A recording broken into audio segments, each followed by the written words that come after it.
Good morning, all. Welcome to Applied Physics Unit 2 Semiconductors. I am Dr. K. Vagdevi, working as an Associate Professor in GRIT Hyderabad. So, today we are going to discuss about some contents related to the semiconductors. The first topic are the lecture 1 of Unit 2 is types of semiconductors. So, you all know that semiconductor is a part of classification of materials, and the semiconductors can be classified mainly into two types: the intrinsic semiconductor and extrinsic semiconductor. And extrinsic semiconductors may be further classified as n-type and p-type semiconductors. Now, first we will discuss about the intrinsic semiconductor. So we call it as intrinsic is nothing but pure form of either germanium or pure form of silicon. So this is the structure of pure form of silicon. So if you take the atomic number as 14 and we will write the electronic configuration, we all know that there will be 4 valence electrons, and the 4 valence electrons around the silicon atom will be distributed like this: 1, 2, 3, 4. So these 4 valence electrons will be bonded together with the other next neighboring 4 valence electrons of the neighboring silicon atom. Like that we get a silicon crystal. So at room temperature, the number of electrons and the number of holes will be same in the case of pure semiconductor.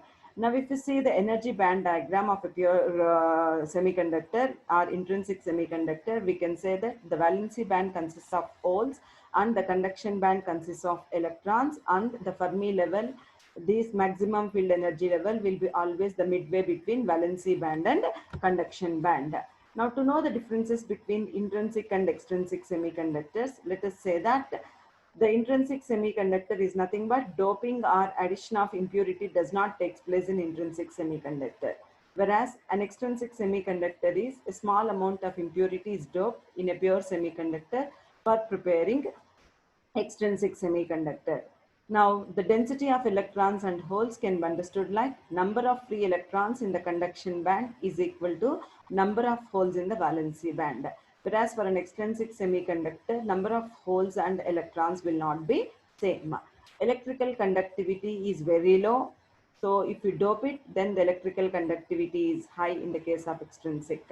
Similarly, depends of electrical conductivity is a function of temperature alone. Means if you raise the temperature, number of valence electrons will go to the conduction band, like that the conductivity increases. But in the case of extrinsic semiconductor, it depends on the temperature as well as the amount of impurity doping in the pure semiconductor.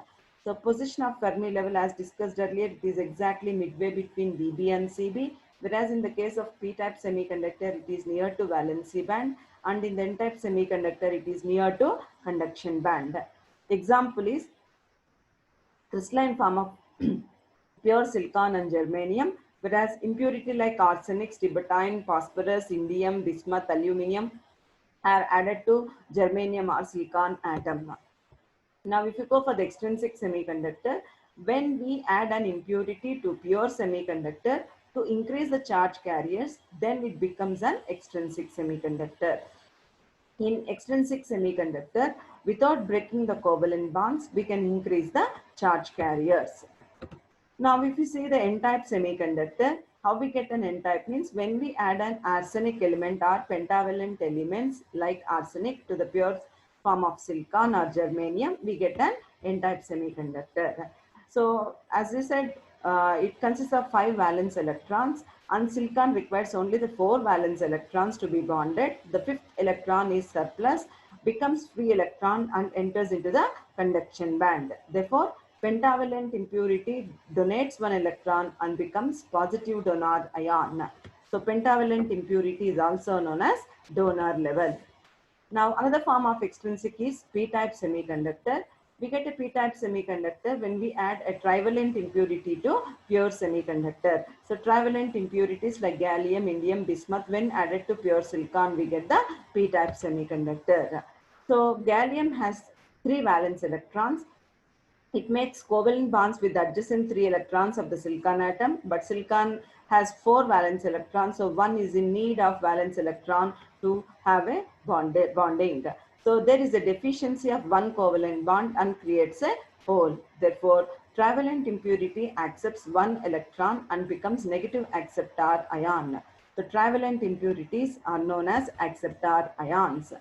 So in addition to this, some of the covalent bonds broke due to temperature and electron pair, hole pair generates. Holes are the majority carriers and electrons are the minority carriers in the case of p-type semiconductor. Now if you see the figure, this is a crystal which consists of, if it is a p-type semiconductor, holes are the majority charge carriers and electrons are the minority charge carriers. Similarly, there will be an acceptor ion because it is a trivalent impurity, so it needs one more electron, so it accepts one electron from the adjacent phosphorus atom. Similarly, if we take an n-type semiconductor, since it consists of pentavalent impurities, it will donate, so that's why we have a donor ion, and electrons will be the majority charge carriers, holes will be the minority carriers.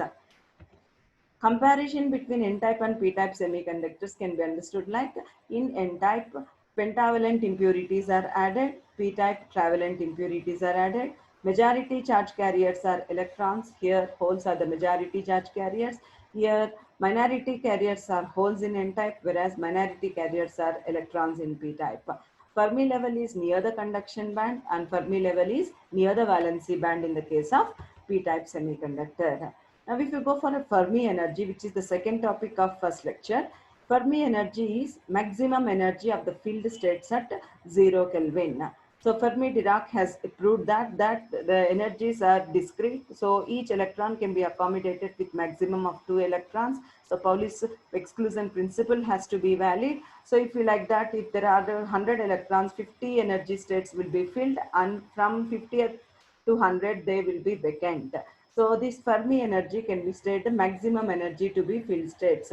So this definition is valid only at 0 Kelvin. So if the temperature is increased, so if you see this figure, exactly at 0 Kelvin, above EF means above Fermi energy level, all the vacancy states, all the states will be vacant, and below Fermi energy level, they will be completely filled.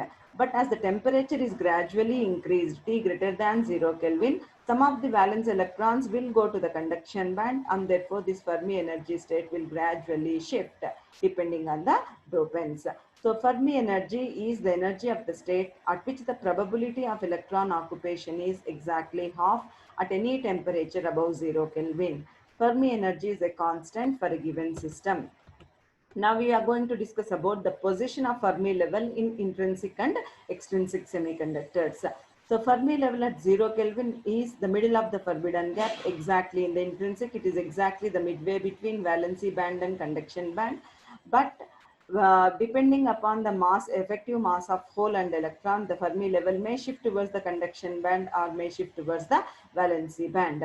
So Fermi level at higher temperature shifts slightly upwards since mh star is greater than me star. This is in the case of intrinsic semiconductor. As discussed earlier, it depends only on the temperature. Whereas in the case of extrinsic semiconductors, if you take an n-type semiconductor, in addition to the valency band and conduction band, we have one more level called as donor energy level. So initially the Fermi level lies the midway between the donor energy level ED and the conduction band EC. But as temperature increases, this Fermi level shifts towards the valency band and reaches the midway between VB and CB. Means extrinsic semiconductors, either n-type or p-type, reaches the intrinsic behavior as the temperatures are raised.